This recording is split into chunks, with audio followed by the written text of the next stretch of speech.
নমস্কার বন্ধুরা, আহ, আমি এর আগে একটা ভিডিও পোস্ট করেছি যেটাতে দেখছিলেন যে টাইমার, এই যে টাইমারটি ছিল অ্যানালগ, আর এখন যে এখানে টাইমারটি দেওয়া হচ্ছে সেটা হচ্ছে ডিজিটাল টাইপের। তো এখন আমরা দেখাবো যে আসলে সময়টা সঠিক মতো নিচ্ছে কিনা। দেখতে পাচ্ছেন আমি গ্রিড সাপ্লাই লাইন চালু করলাম। এখন আমার সেকেন্ড এখানে সেটিং করা আছে 10 সেকেন্ড।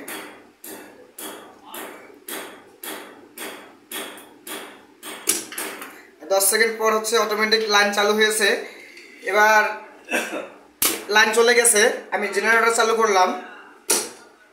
জেনারেটর চলাকালীন সময় এখন আমার দেখা যাচ্ছে যে জেনারেটর চালু আছে, কিন্তু জেনারেটর যে কন্ট্রোল করে সেই লোকটি আশেপাশে নেই। সেক্ষেত্রে আবার ধরুন যে বিদ্যুৎ চলে আসছে, সেক্ষেত্রে দেখা যাচ্ছে যে কী হবে।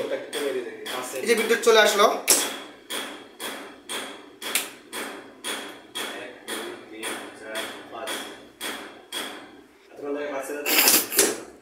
আমরা আবার যখন বিদ্যুৎ চলে আসলো ঠিক 10 সেকেন্ড টাইমার সেট করা ছিল, সেই 10 সেকেন্ড পরে কিন্তু আবার অটোমেটিক্যালি ম্যাগনেটিক কন্ট্রোলটা চালু হয়ে গেছে এখানকার গ্রিড সাপ্লাইয়ের, এবং জেনারেটর লাইন বন্ধ হয়ে গেছে। তো ধন্যবাদ বন্ধুরা, নিত্য নতুন ভিডিও পেতে আমাদের কমেন্ট বক্সে কমেন্ট করবেন এবং লাইভ ভিডিও শেয়ার করবেন। ধন্যবাদ।